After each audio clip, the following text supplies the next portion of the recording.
celebrating 20 years of Mac Voices with our very first guest, Doug Adams of AppleScripts. This is Mac Voices.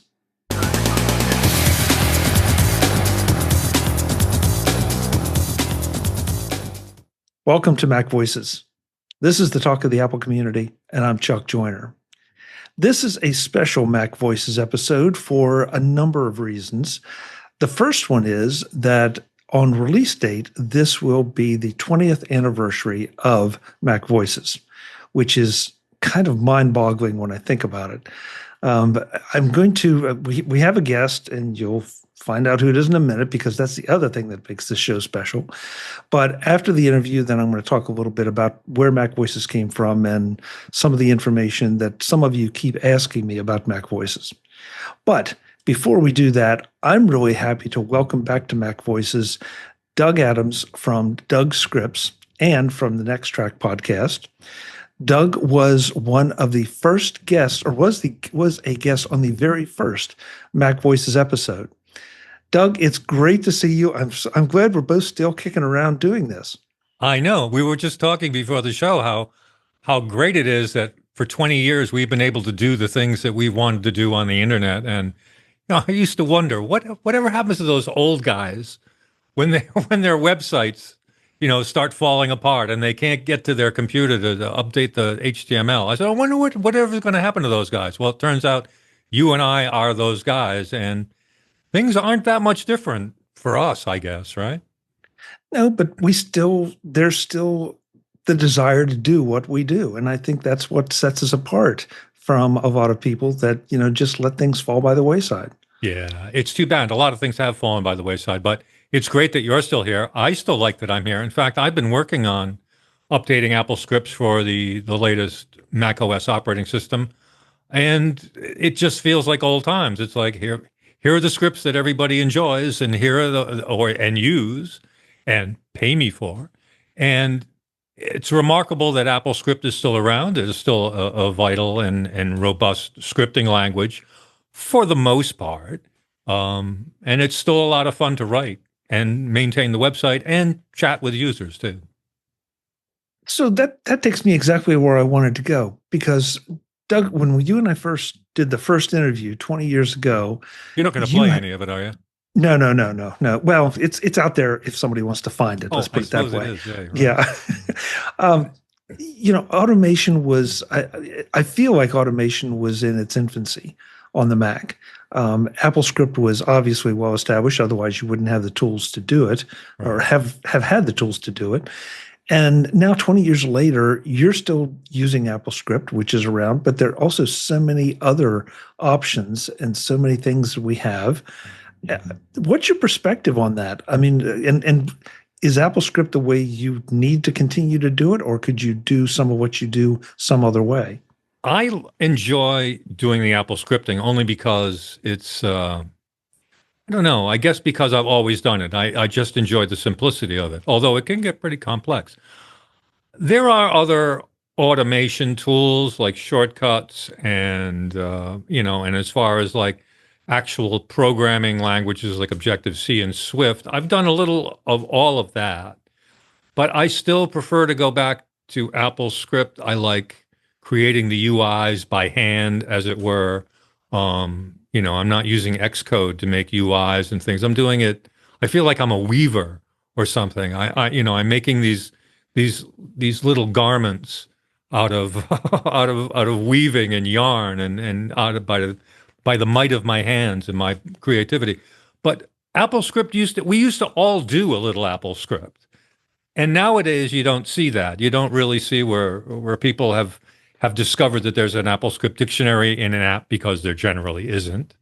And so they don't learn to do any AppleScript. And the reason we learned to do it early on is because originally on the Mac, you'll remember that you could only have one application running frontmost at a time. Do you remember that? Yes, I'd forgotten about it till you said it. It's like, what's he talking about? Oh my God, that's right. You could have an email program open and nothing else. And then you'd have to pull something else forward if you wanted to use that. And AppleScript help you take data from one application and use it in another application without having to sit there and play mumbly peg with all your applications. Eventually, AppleScript, well, I don't know if I would say eventually, but it stayed the same as apps moved on to become themselves more specifically oriented. People didn't include AppleScript structures in their apps. And so we just moved away from it. Although I'll tell you, the first thing I check about any app is it AppleScriptable?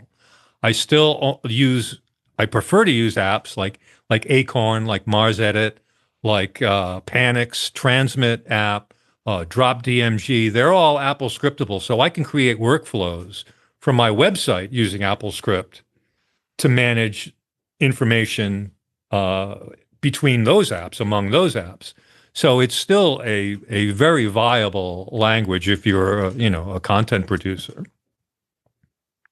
Doug, I don't want to jinx anything, but do you hold your breath when new versions of Apple Music come out as to whether the scriptable part will remain there? You're not jinxed. I jinxed myself years ago. I always worry that somehow or another they're going to lose AppleScript. It's going to be either eliminated from the music app or the TV app, like they did in the podcast app or the books app. You can't really script those anymore. You could still script Apple TV and music. I don't think I'm not worried about it anymore. First of all, AppleScript is based on Apple events, which are part of the operating system. They would have to completely rewrite the operating system in order to stifle Apple events. I don't know why they'd want to do that. Scripting is used by some Apple apps to get things done. The music app itself uses AppleScript in small ways to get things done. A lot of third-party apps need AppleScript to access things about the music app. So year after year, I've gotten more complacent about whether or not AppleScript is ever going to disappear. I've often hoped that they would have actually two apps, a streaming app and a local file app, but I don't think that's ever going to happen. I mean, it just makes too much sense to try to keep them both together in the same app. But other than that, excuse me, the past 2 or 3 years, there haven't been that many changes to the music app or to its AppleScript. I was just, like I said, I was looking at some of the scripts to update for Tahoe. A lot of them haven't been updated for 2 or 3 years because they haven't needed to be. They work just fine with the music app.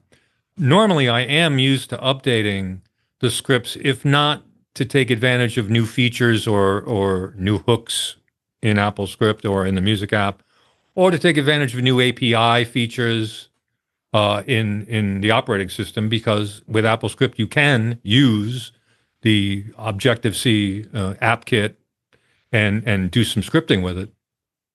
So I'm always looking forward to new stuff to use, but I've stopped worrying about whether things are going to disappear overnight. I don't think that's going to happen. You surprised me a little bit, and I've never gone and looked, but I did not realize that Apple Music still uses some AppleScripts to do what it does. That's really intriguing. It's not a lot of things, and they're not visible, but they do use it to communicate. I mean, I don't know a lot about how the music app is put together nowadays. I used to know it better because it was a simple app. Now it's a little more diverse in that it uses WebKit to put together the streaming portion of the app. I mean, when you're looking at your local files, you're seeing what you used to see. You're seeing, to use the developer parlance, you're seeing an outline view and a table view, and that's normal. But when you go to look at the streaming part, that is all made of WebKit. And it has to look like the Chrome of the of an app, but it's not. It's a WebKit. And so the interesting thing is what you have here is like a projector from Apple. They're just sending you all kinds of information in this WebKit browser and getting things to work back and forth is a bit difficult. So I think that's where they use some AppleScript to talk to the main application from the WebKit version. But I don't know. It's very difficult to figure it out. A lot of the guts of the music app have been taken out and put into a system, I don't know, a resource, I guess you call it. And it's all the music information is there, and it's not user accessible, or not very easily user accessible. Not like it was in the old days when it was very easy to just essentially AppleScript is like a MySQL commands to a database. You're asking for track information or playlist information that's stored in a database. But nowadays, a lot of that information you can't get, and it's very difficult to get. So I'm not sure what my point was there. You were asking me about. Just the fact that AppleScript is still used inside. Oh, yes, inside, Apple yeah. Music. And it's one of many technologies that are still used. Yeah. So I'm a little surprised that maybe the scripts that you have, why hasn't Apple built a lot of that function into Apple Music? Well, see, it's a matter of them having to maintain that. They don't have to maintain it. I have to maintain it. Not really, but I mean by making an application Apple scriptable, you necessarily make it extensible for the user to take charge of what they want to do. So it's a lot easier to maintain. It's a lot easier for Apple to have the user attempt to do things and screw up rather than say, hey, this search and replace tag feature in the music app stinks. Can't you guys fix it? It just becomes another thing for them to have to worry about. So by making AppleScript a fairly simple scripting language, they avoid all that. And in a music app, I think it's really vital. Also, and text apps, I think it's also important to have a decent AppleScript language. Well, music, maybe, pardon me, maybe because we've been doing it for so long, but it feels like it makes sense in music because music is used by people in so many different ways. And I introduced you as also being one of the people that do the next track, and you do that with Kirk McElhearn. And listening to you two discuss how people listen to music and use music and interact with music, maybe it should be no surprise that people want to do custom things with music. Well, it's truly amazed me. I mean, if you think about how we used to keep our music, you had a bunch of CDs, you put them on a shelf, and maybe you alphabetize them, and that was it. And you alphabetize them by artist, right? But as soon as the digital thing came along, what I've noticed is that people are obligated to the metadata. It's like they love the metadata about the song. Now, we used to only know 3 metadatas. We used to know the name of the song, the name of the artist, and the name of the album. Maybe the year. Maybe you cared about the genre. I doubt it. If it was reggae or punk, you cared. But other than that, it was all just music in your library. The genre didn't make any difference. It was all just music you liked. But when the digital stuff came along and you had these files that said, oh, look at all the forms that we can fill out. Look at all the data we can add. We can add the number of tracks and the number of discs and the year it came out and the release date and the day I bought it and the comments that I may have about it. And you can fill in all those blanks. And I think people get a little obsessed with that. And it's very hard to handle. But of course, the music apps made that possible. The music apps were made by music nerds, and they thought all that information, or they think that all that information is important. I don't think it's important. I don't think genre is important. The year, maybe, I suppose. If you're really a maven for a kind of music, I guess all that metadata is really, really important. It's not to me, but I get how it is for a lot of people. And because it's some of it's important and some of it isn't important, it's great to be able to have the ability to do housekeeping with AppleScript, because you can do it any way you want. You can have, any kind of tag, do whatever you want if you manage it correctly. I never really thought about the fact that I before digital, I only had those 3 pieces of metadata.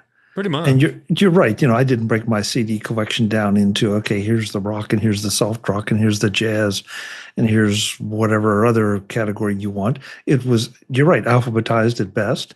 And sometimes that didn't even happen. Right. And now I can bend, twist, fold, spindle, and mutilate it any way I darn well please. It's great because in a way I kind of like it because I like smart playlists. And now that I think is the greatest invention. that they ever created was the smart playlist, where you can define what kind of music you want in there. And then you do need the metadata. You want to know the genre and as many subgenres as possible, I'm sure, and specific years. And you want to have all that information correct for smart playlists. So that I get.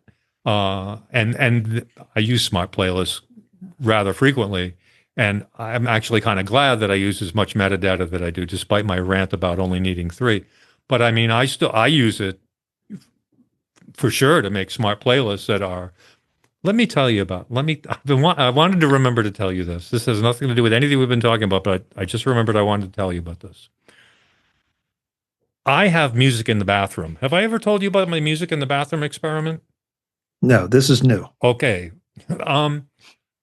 When I used to work at a place and I had to go to the bathroom, I'd get up and go to the bathroom, and you'd be in there for what, 2-3 minutes? And there'd be music playing. And you never knew what song you're going to hear. You could hear anything. You could, who knows? Maybe I worked at radio stations. Sometimes I'd hear music from one of the stations. Sometimes I'd hear the sports talk from another one. And then you'd walk out and you wouldn't hear it again. Or if you're at the mall and I got to run into the restroom. You go to the restroom, you do your business, you're there for 2-3 minutes, you leave, and you heard a song. I said, I want to recreate that at home. So I'm one of these guys that has a spare Intel Mac Mini lying around. Don't we all? And I put a headless Mac Mini in the cupboard in the bathroom with pair of nice little speakers. And between 7 a.m. and 7 p.m. all day, every day, it plays random music. And so when I go to the bathroom, there's that 2 or 3 minutes of, wow, I didn't expect to hear that. And then I just leave and go to. It's also convenient because the bathroom is at the other end of my apartment. So it's like to go there, it's a special trip.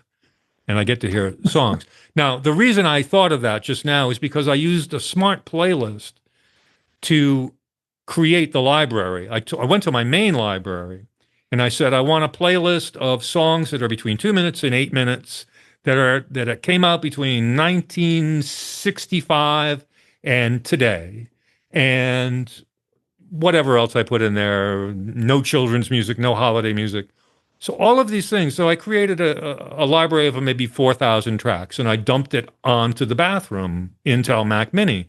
So those are the songs that play. It's like a radio station, but really it's more like music in the mall bathroom. And I can't tell you enough, Chuck. It's an amazing feeling to go in there and hear something that you might know, you might not know, you're very familiar with, you're not familiar with at all. I hear more new music in my bathroom than I've ever heard on a radio station, because things just pop up, deep cuts on albums and things. Really a funny idea. So I'm glad we were talking about innovation, because that's my contribution to civilization, the bathroom music thing. All right. I need a little more detail here. So you say completely random music. So is this completely random? Playlist. It's shuffled playlist.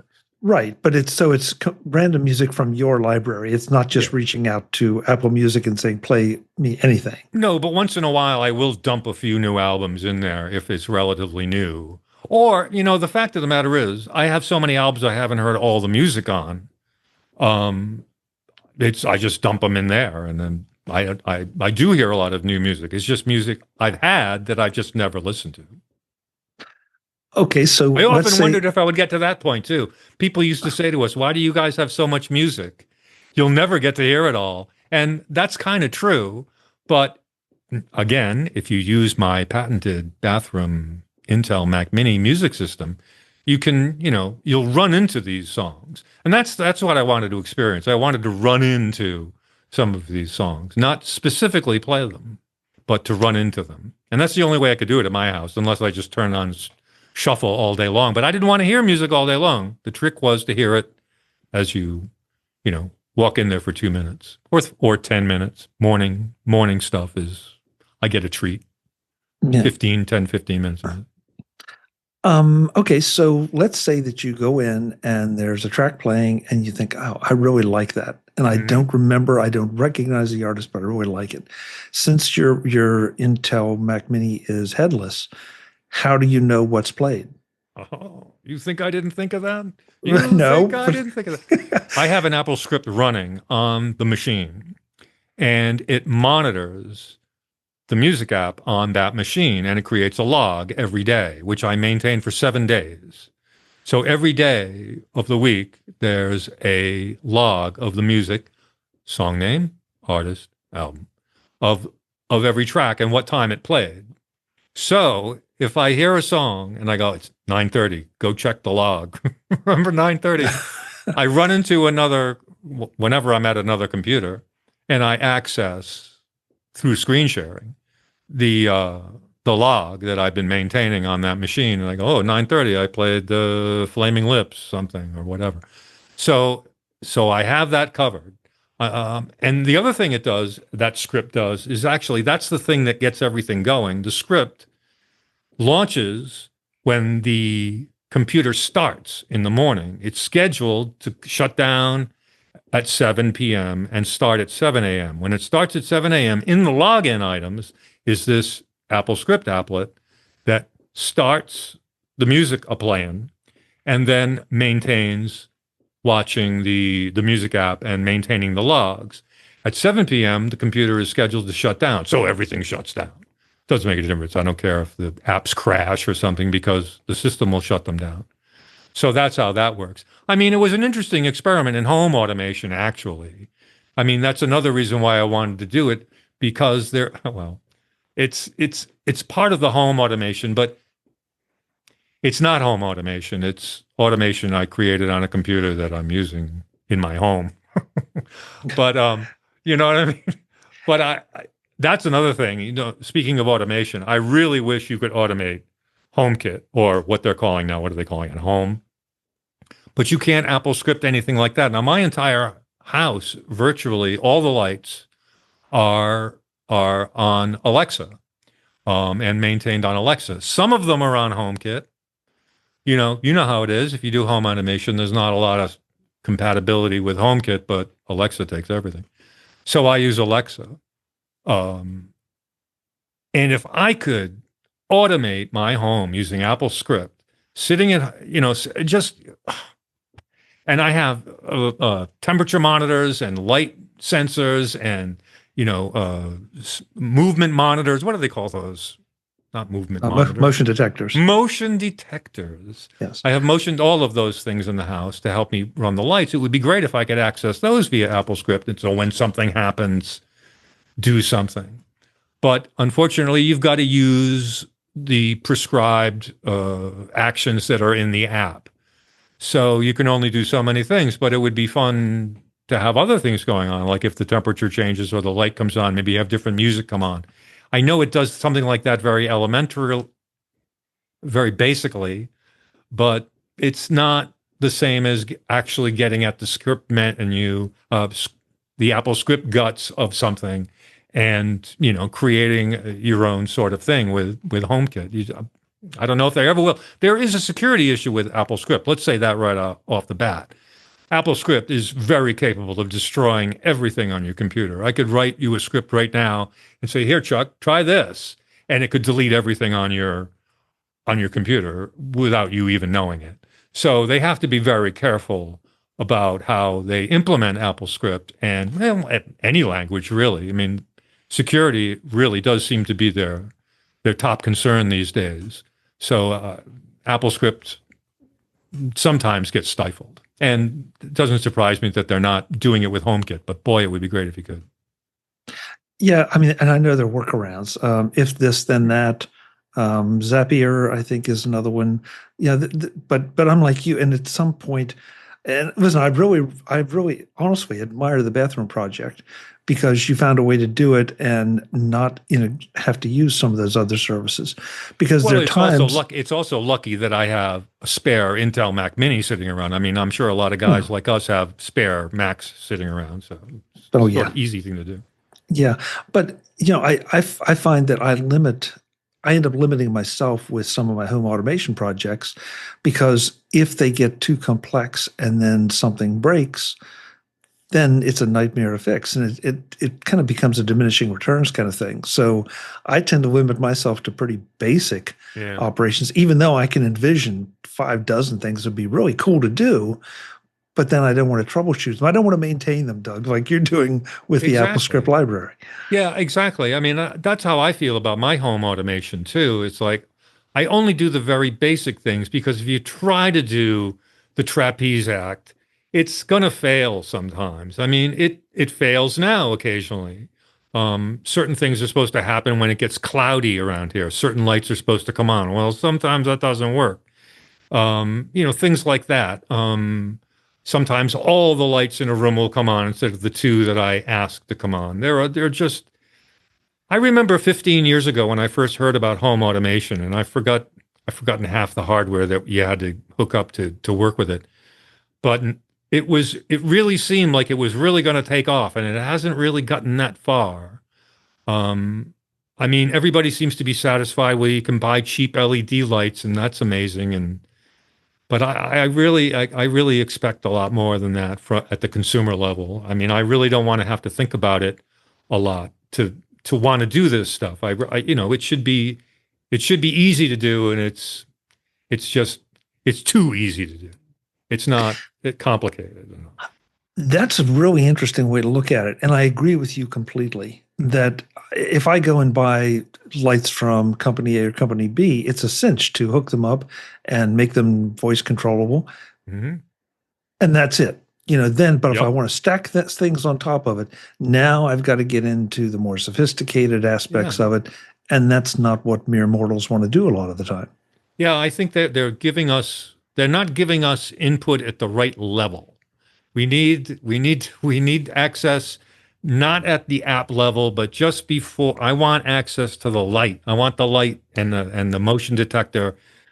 I want my computer watching those things. I don't want the app watching those things. I want my own app to do it. But again, it's a security. There may be security issues here involved that it just supersede all of that stuff. I mean, you don't want someone driving by your house and starting to mess with your HomeKit stuff. You don't want them to start turning your lights on and off, or worse, accessing your crypto wallet or whatever you have that's of value in your computer. So a lot of this stuff is, super double secret as far as third party stuff goes. Well, and the home automation locks, you're right, that you don't want those popping open. I know for a while Oh, right. when I first moved into the house I'm in now, I'm not sure who or what was on the same circuit, but my garage door would open and close seemingly by itself, which of course we know it wasn't. It was getting a signal from somewhere, and I ended up having to change the code, and then Yep. Well, nothing that ever used to be happened. a thing a lot. A lot of the times you'd have a remote that was hooked into someone else's garage door opener. Yeah, So, I mean, if you can do that, then there's all kinds of break-ins you can do. Well, no. yeah. Oh, well. Let's not encourage No, I that. don't even want to talk about it anymore. um, so I want to wrap this up by asking on Doug's scripts, what are the scripts that are still popular or that are the most popular? And has the popularity, has that list changed significantly over time? No, it hasn't changed that much. One of the most, I mentioned it already, search and replace tag text. That seems to be really popular. Super remove dead tracks, which is an application that removes tracks in the music app that no longer are identified with a file. Now, sometimes people will delete the file in the media music folder, and you can't do that because iTunes. I still want to call it iTunes. Music doesn't know that you got rid of that file. It assumes it might be missing temporarily. Maybe you have it on an external drive, and you've removed the external drive, so the music isn't there anymore. But for whatever reason, the track can't be played. And some people actually manage their library by deleting the files and then running super remove dead tracks to get rid of the tracks. And that's okay. If that's the way you do it, that's the way you do it. The music app is a music manager. You don't have to be the music manager. The music app does that. So you can do anything you want to do with a file, you can do in the music app. You can just drag it out of the music app if you want a file. But that's where a lot of the scripts come in handy as far as like managing track tags, managing artwork, exporting artwork. You can do that, if you want to have copies of your artwork saved up somewhere. I don't know if that's still a problem, but people are they're nuts about artwork, and I'm not. Again, it's another, I don't need the artwork of the album, but like my friend Kirk says, like Kirk uses it to identify things rather than read them. He can, he sees the album that he wants to listen to in his head, so he looks for that rather than looks for the name. So I'm like, okay, if that helps you, that's good, that's fine. But I don't care about the album artwork anymore. I used to. I don't anymore. I just want to hear the tunes. But anyway, the scripts that help people maintain the way they like to keep their library are the most popular ones, and those are the ones I always try to fix and up to date and update as soon as possible, so that everybody's happy. So I have to admit, I'm a little surprised to hear that. And unless there's something, and there probably is, about Apple Music that I don't understand, because now we've moved to a time when your libraries are pulled from Apple Music, the service. I mean, yes, there or are not, people, or you can decide not to do that. You can say, don't sync my library with it. And there are many people who do that, who I have a library that Apple Music does not even know about. I have another library where it's completely interactive and it's fine. But some scripts you can't use when you sync. For instance, a popular one is something about changing one of the dates. I forget what it is. Change the play date. You want to change the play date. Well, if you sync with Apple Music, it's not going to let you change the play date. If you keep it isolated from Apple Music, you can change the play date because it only stays local in the local music apps database. But for some reason, because there's a list on iCloud or something, it restores the original play date back. And there are several tags that are like that where you can't change them because the iCloud is managing them. So no matter what you do with AppleScript, you can't change it.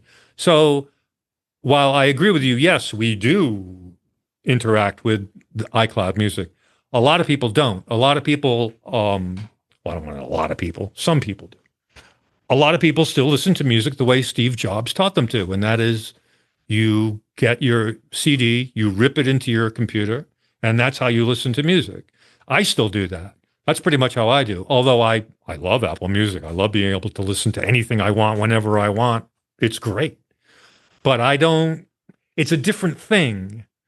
When we were growing up, we had the radio and we had a cassette deck and we had a turntable, and we used all those things differently to listen to music. I don't think they competed with each other.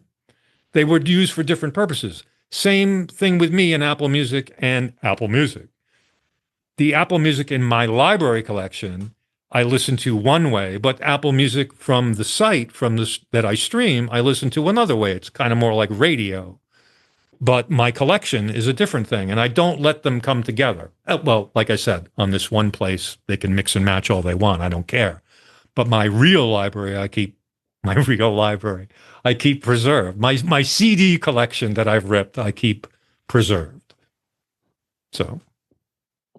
Yeah, I mean, you're right. I started my music library from CDs, actually. Yeah, really, if I probably think from about LPs, it, right? from LPs, yeah. And so, and you do the upgrades and the sync. I've synced things to higher quality, or re-rip the original CDs to get the most out of them, as you learned a little more about how much compression can mangle things. Yep. But yeah, it's a whole, you don't realize quite how different a world it is until you have conversations like this. It's like, yeah, turntable, cassette deck. You're right. They didn't compete with each other. They just, the cassette decks went with you. Obviously the turntable didn't. So. Right. And the radio, you had a radio in your receiver. You had a radio in your car. You might have had a portable radio.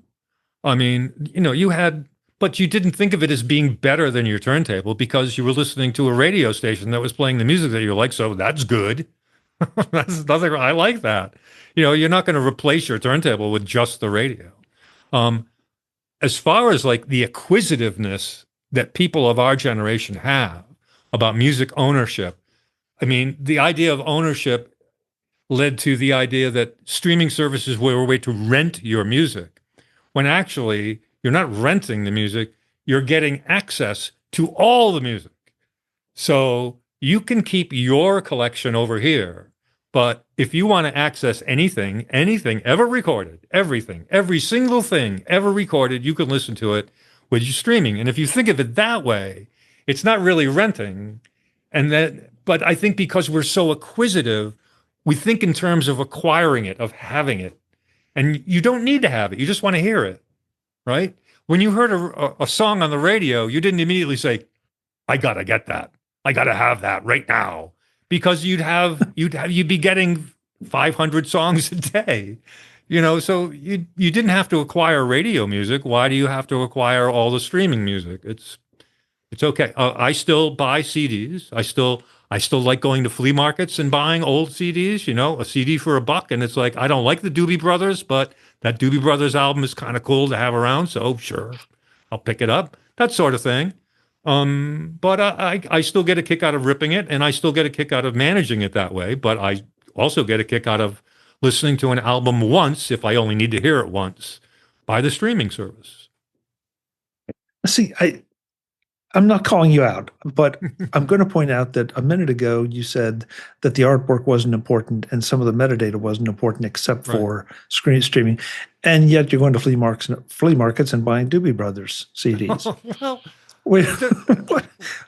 I'm confused. If I saw, and I'm just talking about acquiring fairly good records at a low price. I mean, I love going to that sort of thing and finding, 3 or 4 CDs because, it would have cost me $12 back in the day. Now it's 50 cents. Look, I got all the Doobie Brothers hits right here on the Doobie Brothers Greatest Hits. So, having something like that as an acquisition is appealing to me. But I don't need to acquire all the music that I like. I don't need to, it's like, I imagine you're piling it up like sand around you. You're piling up all the music. I got to have all my music. I got to have it all right here because I never know when I'm going to want to hear that. So I got to have it. Whereas with streaming, you could say, well, I never know when I'm going to need to hear that, but I know I can whenever I want, and I don't need to have it in my house. I can keep that sticky plastic CD thing out of here, and I can just listen to it on the streaming service. The streaming services have been a boon because I know I've discovered music that I really like that I probably never would have put the money down for. Exactly. I think one of the things that's been a boon to me is I missed a lot of music in the 70s and 80s and 90s and 20s and all. Of course I did. Everybody missed a lot of music. Now you can go back and say, why were they raving about that kind of music? Now you can listen to it and find out. And if you never want to hear it again, you don't ever have to hear it again. But I've found some really cool stuff that I missed the first time around. And it's always a pleasure finding something like that when you're a music guy. It's like, wow, I had no idea that that's what that sounded like. Or you find something that's totally new and appealing. It happens all the time. And it's old. It's old music. We're old people. We think about old music. Younger people don't think in terms of when the music came out. That's what I think is amazing. I've learned that. It's like, it's just music that's there. They don't think of it as, when we did, it's like, well, first there was this kind of music, and then there was this kind of music, and then that music came. Well, they don't have that anymore. They don't have a new kind of music coming out. Everything is being reevaluated and re-subgenred, and it's all just there. There's no era to it. And that to me, I think, is striking too. Do you think that's an improvement in the way that people use and listen to music? Well, yeah, I think so, because it means that it's younger people today will hear an old song and not think, that's an old yicky light rock song. I don't want to hear that. They'll hear it and go, that's a really interesting song. my daughter is into outlaw music. And I'm like, I'm not, where did you learn this? I mean, I, but she likes a lot of things. She likes a lot of punk and rockabilly, but I was very surprised to learn, where did you learn to like outlaw music? And to me, outlaw, Willie Nelson stuff.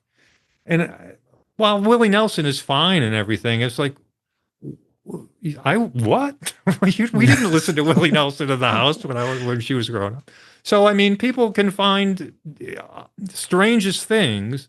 And to them, it's not like, to me, old music is like Louis Armstrong, But to them, Louis Armstrong would not be, if he were alive, would not be old music. It would just be the music that's there.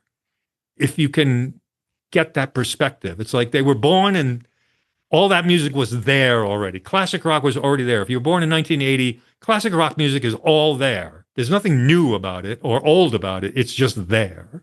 That just is an odd thing to me. Again, I guess my theory has always been that right about the 50s, I think, I'll get emails, but when the music recording and reproduction became reasonably consistent, and you couldn't tell like a 30s, 40s, or 50s. It didn't have that sound, It didn't have the dynamic range. That's when everything shifted. That's why, and the Beatles hit it at a really good time. If you want a really good illustration of that, and I may have brought this up before, but in the summer of 1959, one of the popular songs was by a group called Danny and the Juniors, called At the Hop, right? This is summer of 1959. 10 years later, at Woodstock, Sha Na Na is parodying the song. It's 1969. It's only 10 years later. And already the music from 10 years earlier is a joke. And since when has that ever happened again? The shift that happened in the 60s to music is absolutely amazing. The kind of music that you could hear at the beginning of the 60s and the kind of music that you could hear at the end of the 60s and then into the 70s and later it's simply amazing. I don't know when it's ever had a moment like that, a decade like that. You think music 10 years ago sounds pretty much like the music of today. Sounds like the music of 30 years ago, if you really want to get down to it. I mean, I hear a lot of stuff that sounds like it was done in the 90s, and come to find out it wasn't. It was done last Tuesday. So, I mean, it's a strange thing. We've gone about as far as we can go with music styles, I guess, maybe. Now it's just a matter of mixing styles and, I don't know. I mean, there's a lot of new music that I think is very interesting sounding. I don't know if I think sounding. It sounds good. It was recorded really well. But I'm not sure if I think it's like good or lasting or super appealing as much. But then again, neither am I. I'm not super appealing much anymore either. I used to be much more interesting and interested in music than I am now. I think I was much more voracious of a listener. Now I don't have the capacity. I don't have the capability of appreciating new music. It'd be like trying to learn a new language at my age. It's hard to do. And so it's hard to soak up like new trends and things that are happening with music. For me, it is. I assume for most older people it is. I think most people usually quit listening to music at about 25. That's what we've kind of figured out. And, because other things become more important to you. But and then the only music you end up liking is the stuff that you liked before you were 25. That's fine. There's nothing wrong with that. But it's still there's still a lot of interesting music to listen to. But I don't think the change that you're talking about, that Danny and the Juniors to Sha Na Na, I don't think we'll ever see that again, unless something amazing happens to music in such a way that it's possible, but I just don't see it. Can't see it. No, I agree. I have not prepared you for this, but I'm going to do it anyway. Uh-oh, you are going to play that first episode. No. No. Give us your next track pick. For this week? For this week. Not the today, one you're going to... For this show? For this show. Not the one you're going to do on your show, but give me something that is right out of left field. Let me look right now and see what I've been listening to. I have to put the goggles on. Let's see. Um, nope, I don't want to have that. You're going to edit this out, I'm sure. No, I like your stream. I like your hearing your stream of consciousness. Oh, my stream of consciousness.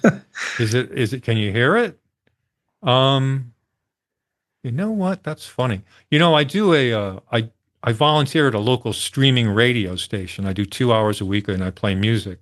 So I'm looking at what I want to hear? I'm going to listen to, and this is odd, Lucinda Williams, Car Wheels on a Gravel Road.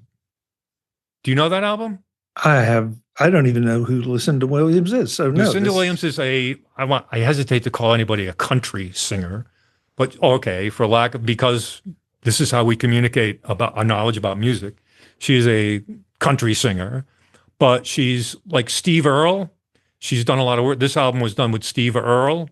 He's another country singer. Just now, normally I'm a rock guy, but I like a lot of rock adjacent things. And Car Wheels on a Gravel Road was Lucinda Williams' breakthrough record from, excuse me, I want to say the early 90s, because I forgot, won Grammy Awards and things like that. And it's got some really groovy songs on it for country songs. And this album is one of the things that got me turned on to listening to alt country. I was already listening to alt rock because I worked at alternative rock stations. But when they announced that there's going to be alt country now, I was like, what the heck can that possibly be? And it's sort of rock-edged country. You know what alt country sounds like, maybe? Americana, that sort of stuff. Lucinda Williams fits into that category sort of well. And this album in particular is quite good. And it's mournful and sorrowful and happy, sad, and it's good stuff. I can't usually listen. I can't listen to Taylor Swift, for instance. I don't want to hear about Taylor Swift's problems, but I don't mind hearing about Lucinda Williams' problems because they seem kind of like they're buried in the blues, and I like that stuff too. So there you go. That's my next track. Doug, thank you. That's perfect. That's perfect. And thank you for being here. Pardon me. God, I'm getting all choked up. Thank you for being here to help me celebrate 20 years of MacVoices. I'm glad to be here, and congratulations once again. It's a terrific thing. Well, thank you, and thank you for all of Doug's scripts through the years, and maybe we'll do this again in another 20 years. Please. Okay, sounds good. If we'll do some in between, though. Okay, yeah, that's what I'm hoping. Right quick before you go, where can folks find you? What projects would you like for them to know about? And are you on social media? I'm on social media, but you don't want to follow me on social media. I'm trying to wean myself of social media, so I'm not going to talk about that. But you can find me at DougScripts.com. That's where my AppleScripts are. And you can hear Kirk McElhearn and I do our Next Track show at thenexttrack.com. We've got, I think we just did our 319th episode. So we've been doing it. Is that a lot? Is it? That's a lot, right? That's a big pile. That's a lot. Okay. That's a lot. It's 8 or 9 years we've been doing it. I don't know. All I know is every other Monday I got to get up and talk to him and record something. Doug, thank you. It's great to see you. Thanks, Chuck. Take care. As I said at the top of the show, I wanted to come back and talk a little bit about the history of MacVoices, how we got here 20 years later, the evolutions that the show has been through, that I have been through, and let you know why we're still here and why I still enjoy doing it. My first show was not MacVoices. It was a show called the User Group Report that premiered on May 1st of 2001. That show was oriented toward Apple user groups because at the time I was chairman of Apple's User Group Advisory Board, and I felt like there was not enough coverage being given to Apple user groups and the part they were playing in Apple's story. Those shows consisted more of a recorded audio file that you then downloaded and listened to because, of course, this is way before podcasting as you know it now. That show went on. Let's see. I want to make sure. I've got to consult the notes to make sure I get all the numbers right here. There were 108 user group reports, And that lasted up until October of 2005. That was the first MacVoices under that tag. The reason for that was I had stepped down from Apple's user group advisory board, but along the way, I discovered that there are only so many user group stories to tell. I started establishing relationships and friendships with a number of the Mac journalists and Mac authors, as well as hardware and software vendors. And keep in mind, back then, Apple didn't have an iPhone or an iPad or even anything. I mean, Mac was the product.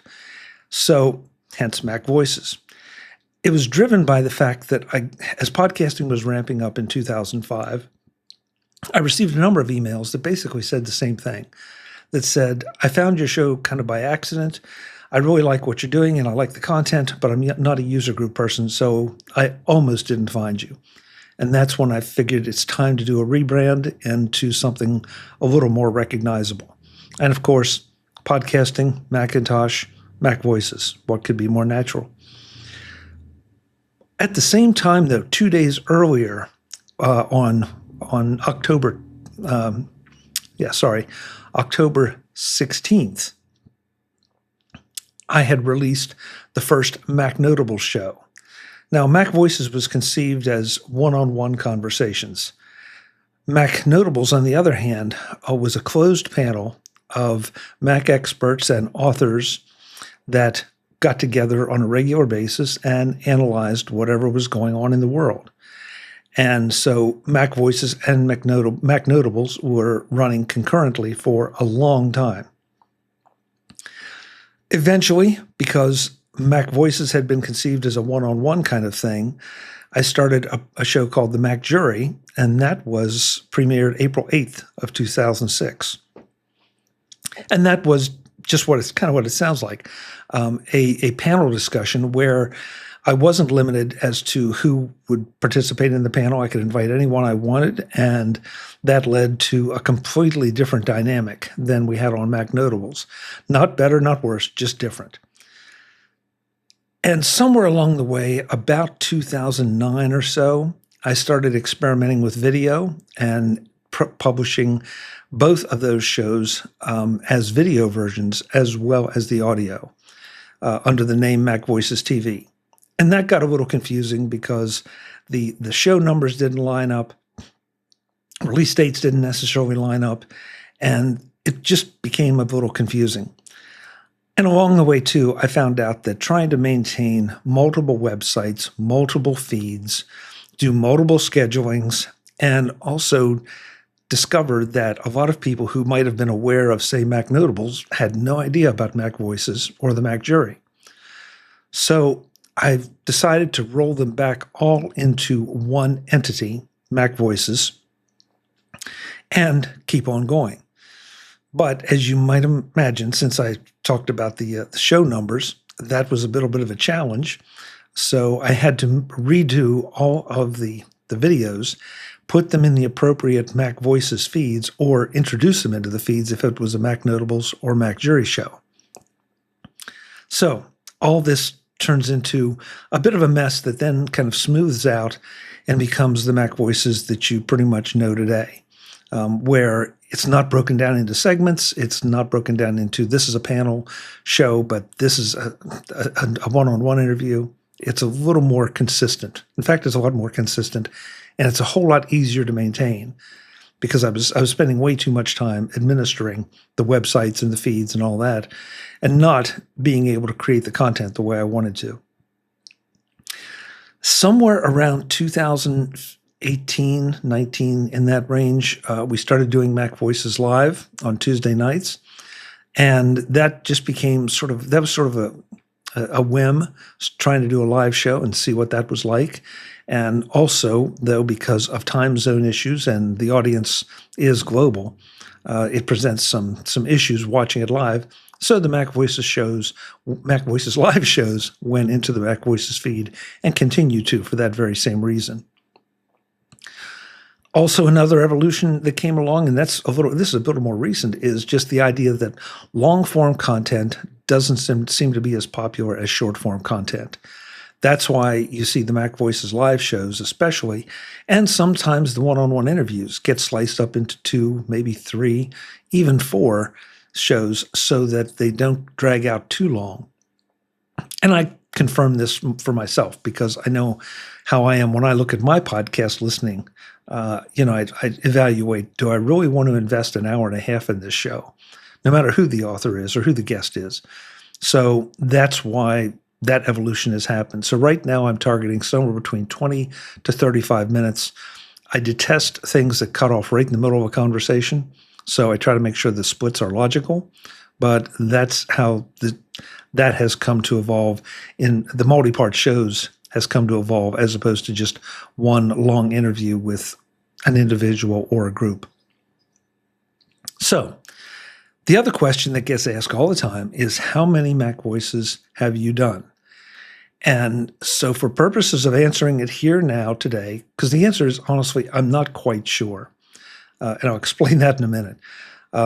It would have been great for me to just do show 1, show 2, show 3. It would have solved a lot of problems. But my numbering convention has always been, and for all of the shows, has always been the year first, the number of the year first, or 2 numbers first, and then the show number for that year. So the show 25-230 means it was produced in year 2025, and it's the 230th show of the year.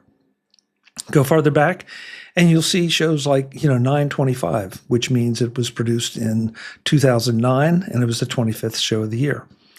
That's the naming convention that I've used for all the shows, and that made it especially complex when I decided to pull everything together, because I had to insert some things and rearrange some things, and so the numbering gets a little weird. So the only way I know how to evaluate this is how many shows are in the Mac Voices WordPress right now. That number, as of this date, October 18th, 2025, is 4,883. Now, to be fair about it, let's see, 108 of those shows are user group report. And even though they follow sort of the same format, they have sort of a separate purpose. So I tend not to count those, but I aggregated them into the Mac Voices WordPress just because I could. So that, if you do the math, that pops out to 4,777 shows, audio and video, which is kind of surprising. I really hadn't thought about this because I tend not to look backwards too much. I tend to look forward.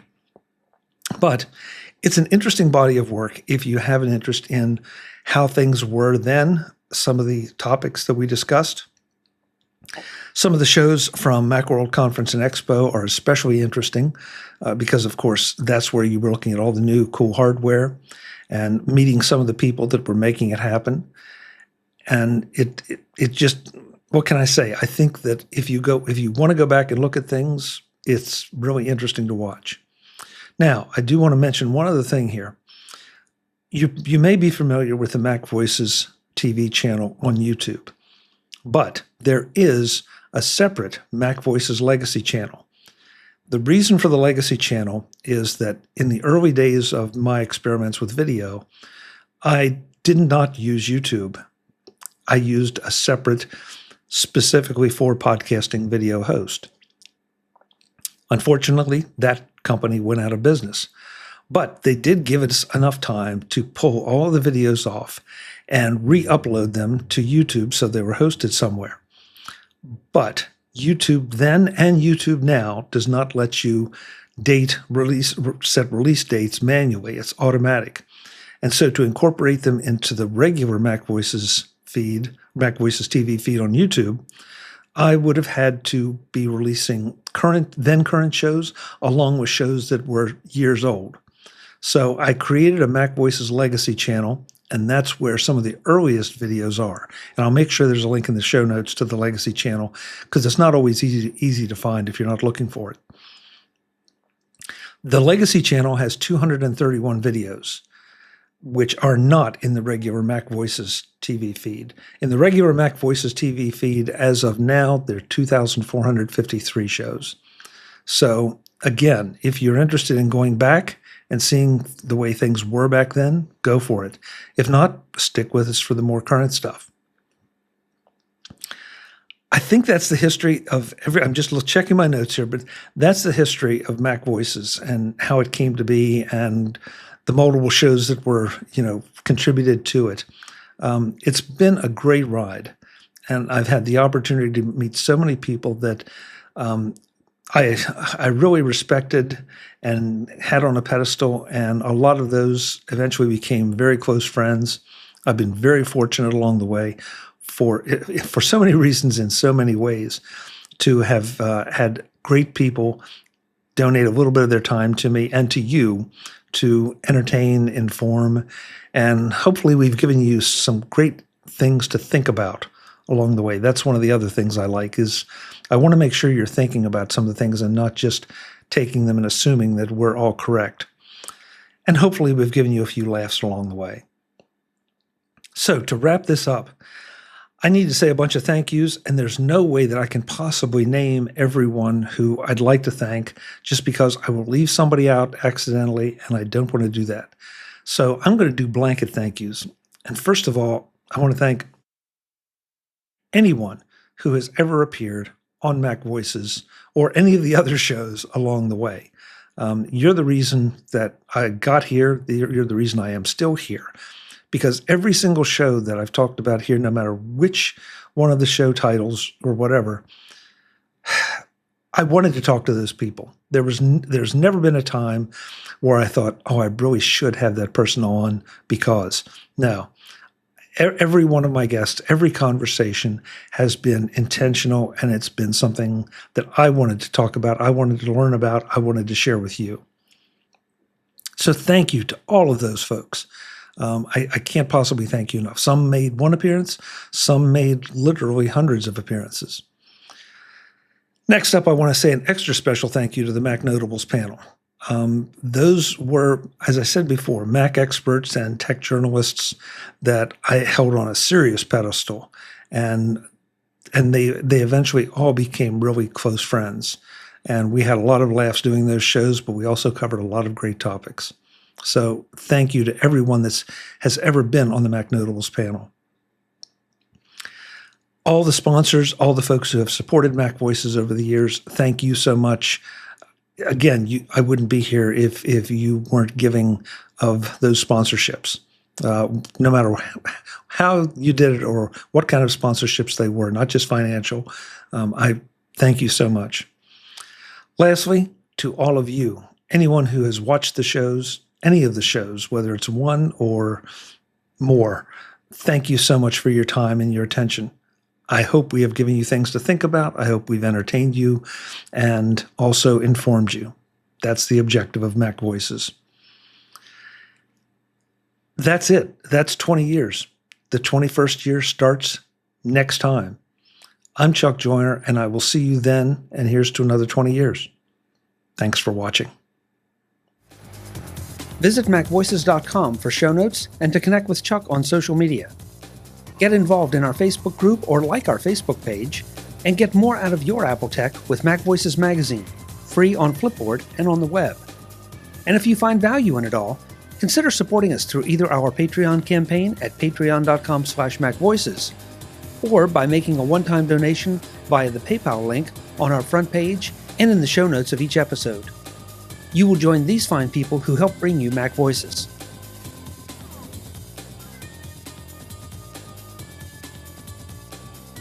Advertising handled by Backbeat Media at backbeatmedia.com. Bandwidth provided by CacheFly at cachefly.com.